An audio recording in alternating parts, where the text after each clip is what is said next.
page 284 et 285 ka tafsir al-Qur'an de sura 17. Man kana kala latiɗo yuridul ajilata himo faala yawinanede aduna accanna lahum yawinanaymo fi aduna ma nasha bere konko men faala liman nuridu wonande on men faala kadi yawinande. Thumma ja'alna lahu refte men waɗanna mono jahannama yita jahannama yasulaha o lonƴoyo e magge madumuman hara ko ŋiññitiɗo awalegoy ko felitiɗo madhuran woppaɗo ko doni raɗaɗo yurmede Allah nde. wa man arada al akhirata kala faalaɗo lahara o wa sa'a laha o gollani lahara on sa'yaha golle makko ɗe wawa tawi kanko mu'minun ko gomɗinɗo fa ulaika ɓeɗo kana laatike sa'yum haray golle maɓɓe ɗe mashkuran ko jarnaɗe.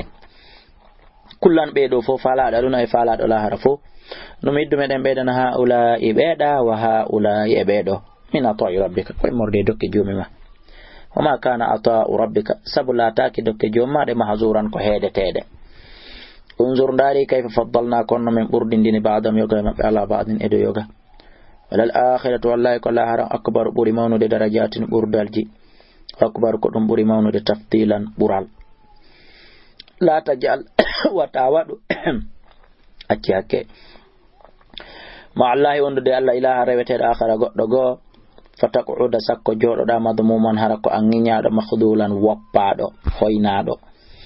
wa qada rabbuka kadi jomima ñaawi Allah ta'budu wonde taw rew illa iyahu sowna kanko wa bil walidaini yumamon e ɓe mo isanan moƴƴe e maɓɓe. imma yablughanna amma si yottike indaka e jungo ma alkibara nayewu ngon ahaduma goɗɗo e ɓe aw kilahuma ma ɓe ɗiɗo kala fala taqul lahuma yandi wata wi am ɓe woni taw uffin ko ɗum ɓuri fanɗude e hoyre. wala tanharhuma wata hoynuɓe wa qul lahuma wi am ɓe gawlan konngol kariman teddungol tun ne wingol tun labangol tun. wahfid lahuma joltinanaɓe janaha dullika bitanji yurmede newende min rahmati irmonde yurmede. wa qul ya rabbi jomi irhamhuma yurme ɓe kama rabbayani wano ɓe ni irnolan sohiran komi tosokum. he rabbukum ko jomi mon alamu ɓuri andude bima fi nufusikum kon ka wonki yimo. in takunu solatike salina moƴƴuɓe fa innahu no kana kanko kana o latani kilil awwabina wonande hewɓe tuubo ruttoɓen wafuran ko yafotoɗoɓe kanko kadi. wati dal qurba jonnuto jomiraɓe ɓattodiral ɓen haqqahu haqqe maɓɓe on wal miskina e miskinaɓe wabuna sabili e ɓiɓɓe laayi ɓen. he wala tubaddir wata funsu nani tabdiran hattirde e funsugol. innal mubaddirina sabu funsoɓen kanuɓe laatike ikhwana shayatin kamɓen musiɓɓe shaytanuji ɗin.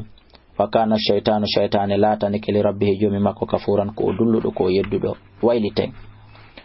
wa imma tu'ridanna amma sa ɗurnoto anhum gaay maɓɓe ibtigha'a fi yahugol ɗaɓɓoya rahmatin yurmede min rabbika immorde ka jomi ma tarjuha ande tijjiɗa sa yi nokkel kaari a heɓay hunde kaari ɗa wawi yahude kono noon adi yahugol ngol faqul lahum ko ya wawlan ɓe gawlan konngol maysuran newingol waynoɗaɓe awaligo siɓe yani yaha siɓe yanali yiltoɗa ko ɗon konngol newingol ngol. wala tajal wata waɗu yadaka jungo mango maghlula tan kolmbango ko ɗum ta won wudduɗo legoy ila on ka faade ka dandema. wala tabsutuha wata funtungo kadi kullal basti kala fontande ko ɗum ta okkitir kadi legoy kala ko heɓuɗa fata ko wuda sakko joɗoɗa maluman hara ko a felitiɗo mahsuran taƴiɗo. inna rabbaka andu jomma yabsutu rizqa ima yanyan arske liman sha'a nande mo yiɗi yanyande wa yaqdir ko non kadi mo faadinana mo yiɗi faadinande. innahu no Allah kana walaatike bi ibadihi e jiya makko ben khabiran ko wompitiɗo basiran sutiɗo. he wala taqtulu watan waru kadi awladakum ɓiɓɓe mum ɓen khashyata imlaqin kulol basal nahnu narzukum kodi ko menen arsikata ɓe wona ono wa iyyakum e onon tigi yaltoɓe ɓen fete fetenno ɗaɓɓa ko menen arsikata o. inna qatlahum ande dono wargol ɓe kana laatike hete an ko faljere kabiran mawnude. wala taqrabu zina e kadi watan ɓatto zina woni sakko memon. innahu zina kana laatike fahishatan ko ñidduɗum wa sa'a sabilan boni lawol.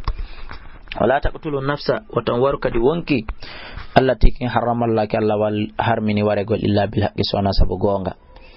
wa man qutila kala waraɗo mazluman hara ko toñaɗo faqad ja'alna gomɗi men waɗani li waliyihi yimɓe makko ɓen waliya e makko ɓen sultanan dalil preuve no yottagol.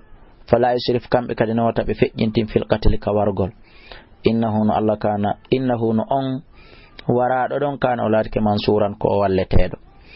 wala taqrabu wa tambatto kadi ma al yatimi jawdi al yatima sakko memo illa billati sonande battande hiyande kanyu ahsan burde labede du woni e okkipagol e jawdi ndindi duuda harandi bonali ndi yewali hatta yablugha ha o yotta ashudda sagatalanka ko makko wafu hunne kad bil ahdi ahdiji di wona don haldi dede din innal ahada anden ahdi kana dilati ke mas'ulan ko landondirtendi dey e jungo mo haldududa on wo e jungo Allah waful kayla hunne kad etugongol ida keltum si don etude wazinu pesiron bil qistasi pesirde al mustaqim nyibude harana bonde dalika ko dum khairum buri mojjude wasana buri labede ta'wilan battane wala taqfu wa ta'daro ma laysa laka konko ala nama bihi imudun ilmun gandal inna sam anduno noppidin wal basara e gita den wal fuada e berne den kullu ulaika den nangal dido kana latiki anhu kamako kanko alla mas'ulan ko landititi dum ma kana latiki anhu e gaay makko kanko neddo mas'ulan ko di landititi